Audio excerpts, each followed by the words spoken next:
नमस्ते, मैं बनीश आपका स्वागत करता हूं गुरुकुल ट्यूशन क्लासेस में। आज का हमारा अगला टॉपिक है 5.1 एक्सरसाइज क्लास 10th का सेकंड क्वेश्चन, सेकंड पार्ट में हमें कुछ ऐसा क्वेश्चन दिया होता है, write first 4 terms of an AP whose first term A and common difference D are given. हम इसने ए और डी दिया हुआ है और हमें एपी की पहली 4 टर्म्स पता करनी है। चलिए पहले हम समझ लेते हैं कि एपी में थोड़ा सा और अच्छे से। तो एपी क्या होती है उसमें ही देख लेते हैं थोड़ा। तो आपको पता है कि हमने पहले टर्म्स T1, T2, T3 लिए थे। अगर हम उन्हें A1, A2, A3 भी ले लें तो उसमें कोई दिक्कत नहीं होती। तो हम अगर पहली टर्म को A या A1 कुछ भी मान सकते हैं तो इस तरह से भी ले सकते हैं। हमें एपी में 4 चीज़ें पता होनी चाहिए। जो एपी है हमारी उसमें हमारी 4 चीज़ें होती हैं। जो होता है फर्स्ट टर्म, इसे हम कहते हैं ए को हम क्या कहते हैं, फर्स्ट टर्म।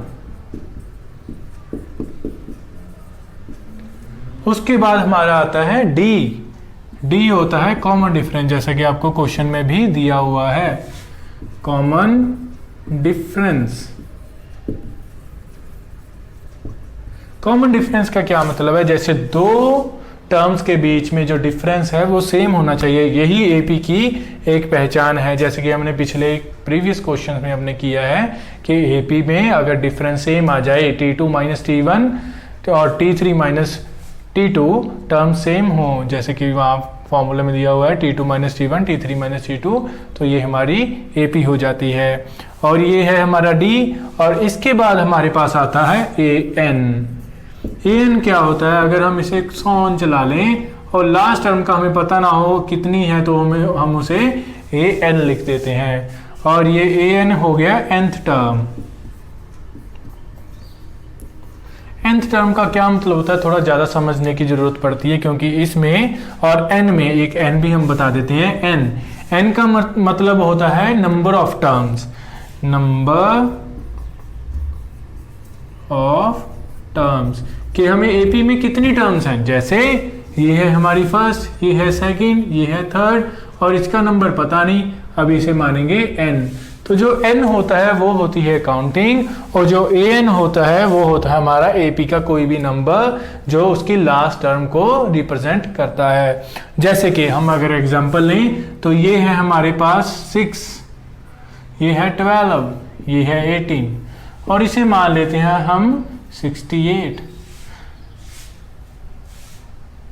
तो अगर आप देखें तो इसमें 6 का डिफरेंस है, जैसे आपको दिख ही रहा है कि 6 का टेबल चल रहा है। तो ये है हमारा 6 है पहले नंबर पर, तो ए आ गया 6th, और 12 माइनस 6 अगर हम सेकंड से फर्स्ट तो डिफरेंस तो 6 का है, तो डिफरेंस आ गया 6, कॉमन सी बात है। एन है हमारी लास्ट टर्म, तो लास्ट टर्म क्या है, ये है 68, तो इसमें एन आ जाएगा 68। और जो एन है, एन का क्या मीनिंग है उसे हमें थोड़ा समझने की जरूरत है। जो एन है वो है नंबर ऑफ टर्म्स। तो इसमें अगर हम देखें 6 के टेबल में जो 68 है वो आता है 11 पे, तो हमारा एन हो जाएगा 11, और ये एन हो जाएगा 68, डी हो जाएगा 6, क्यों 12 माइनस 6, तो ये भी 6।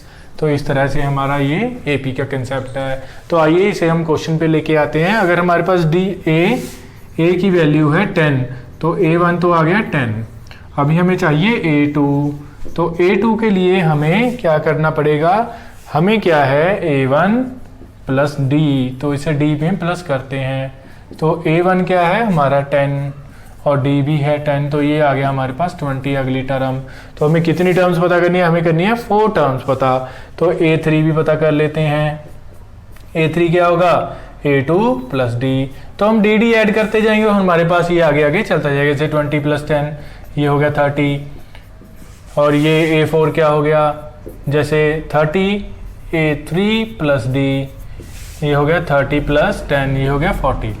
तो इसे एंड में एपी को हम कैसे रिप्रेजेंट करते हैं, जैसे कि A1 क्या था हमारा 10, 20, 30, 40 एंड सो ऑन। बट हमें उसने 4 ही पता करने के लिए बोले थे, इसलिए हमने 4 टर्म्स को यहाँ पर वेरीफाई कर दिया। उसके बाद है सेकंड क्वेश्चन इसका ही। सेकंड क्वेश्चन क्या कहता है कि हमें A2 दिया हुआ है, A दिया हुआ है, A1 मान लीजिए -2, और A2 क्या होगा, A2 होगा -2 + 0, तो ये आ जाएगा -2। अगर हम A3 की बात करें तो ये भी -2 + 0। सिमिलरली सभी -2 ही आ जाएंगे, तो A4 भी -2 + 0, ये भी आ जाएगा हमारा -2। तो इस तरह से AP पूरी क्या हो गई, पहले 2 -2 -2 -2। अगर देखा जाए तो इसमें -2 और ये -2, और इसमें डिफरेंस जो है वो सेम है या अलग है, ये देखने की बात है। इसमें डिफरेंस सारा क्या है, 0, तो उसने पहले ही बता दिया कि हमारा डिफरेंस क्या है, 0। तो अगर आप निकालना भी चाहें, अगर कुछ को बच्चे इसमें दिक्कत ले, तो ये क्या है, -2 माइनस फॉर्मूले का, अगर हम डिफरेंस निकालना चाहें, माइनस फार्मूला, और ये है -2, माइनस माइनस क्या हो गया, प्लस, तो ये हो गया हमारा +2, ये कट हो गया और ये हो गया 0, -2 + 2 0 हो गया। तो इस तरह से हम इसे डी को भी इससे रिप्रेजेंट कर सकते हैं। और हमने एक और क्वेश्चन लिया है, फोर्थ क्वेश्चन, जो एनसीईआरटी में आपका सेकंड का फोर्थ पार्ट है। तो उसमें A1 आ जाएगा -2, A2 क्या होगा, A2 की अगर हम बात करें तो A2 होगा A1 है हमारा -1 + D होगा 1/2।